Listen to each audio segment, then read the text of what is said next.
Salut à tous, ici Carl et aujourd'hui on se retrouve pour une nouvelle vidéo dans laquelle on va tester la Mionix Castor. Donc c'est une souris qui n'est pas nécessairement extrêmement récente, mais Mionix ont apporté une nouvelle gamme de couleurs et de design à la souris qui existe déjà depuis quelques années. Si vous regardez en ligne, c'est pas la souris la plus récente qui a apporté le plus d'innovation, mais qui vaut définitivement la peine d'être regardée. Donc quand on déballe, on remarque le style crème glacée et beignet que Mionix a apporté, dont je vous parlais, le petit redesign. Et quand on déballe le produit, on va voir le manuel d'utilisation qu'on peut mettre de côté, c'est rien d'important, ainsi que la souris. Ici, j'ai la version à couleur Shark Fin. Il y a d'autres versions qui sont disponibles, notamment la noire qui est conventionnelle, la grise Shark Fin, ainsi qu'une version bleue, ainsi qu'une version rose et une autre jaune si je ne me trompe pas. Bref, je vous laisse tous les liens en description, je vous laisse regarder les couleurs qui vous plaisent le plus.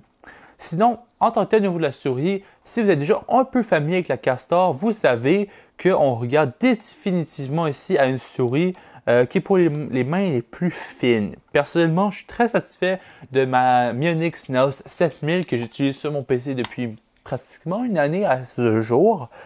Évidemment, ici, on est sur une souris plus mince. Donc, juste personnellement, on va dire dès le début de la review, ça va pas être la souris pour moi. Personnellement, ça fait juste pas dans ma main. J'ai l'impression de prendre juste une souris Microsoft. C'est vraiment trop petit pour moi. Je me sens vraiment à l'étroit. Par contre, pour les personnes qui ont des mains vraiment plus fines, c'est une excellente souris. Je l'ai testé avec Madame TQC ainsi que ma soeur, qui ont des mains vraiment plus petites et ils m'ont dit que ça leur plaisait vraiment. Donc voilà, à ce niveau-là, c'est sûr que c'est des mains assez larges. Je vous invite à regarder ailleurs, notamment la Mionix Naos 7000, la Mionix Naos QG. Ma review sur la Naos 7000 est déjà sortie, je vous invite à la voir. Et ma vidéo sur la Naos QG va bientôt sortir. C'est assez intéressant comme souris, un peu innovateur. Bref, la souris en tant que telle a un corps vraiment en soft touch, vraiment agréable au toucher. Et les clics, je crois que vous l'entendez avec mon micro cravate ici, sont vraiment satisfaisants. Les clics de la molette sont assez légers, donc pour faire du gaming, c'est vraiment pratique. Je sais que beaucoup de personnes dans CSGO attribuent la molette à sauter pour faire du beat-hop, etc. Ainsi qu'on a un bouton pour changer les 5 profils de DPI qu'on peut avoir dans le software de Mionix. Et sur le pouce, au côté de la partie texturisée en caoutchouc, on va avoir 2 boutons que vous pouvez assigner à pratiquement ce que vous voulez. C'est à vous de voir. Le câble est assez long. Bon, ici, il est plié. Mais il va être bien plus que suffisant pour aller de votre bureau vers le PC qui est en dessous du bureau. Et il est entièrement gainé de la même couleur que la souris, ce qui est assez bien. Et il va se terminer en USB 2.0. J'ai pas l'impression que le câble est le plus solide, mais il tient extrêmement bien. Et en plus, la partie qui va recevoir le plus de tension, donc la partie qui est collée à la souris, a un petit support en plastique pour ajouter de la solidité au niveau de cette connexion-là. Ça serait vraiment plate qu'à la longue, ça s'use. Donc, ce petit bout de plastique-là va apporter un peu plus de solidité. Au niveau du software, ça reste le software Mionix. J'ai un peu de critique à faire à ce niveau-là. Mionix, j'aimerais ça qu'il fasse un peu plus d'efforts sur ces softwares.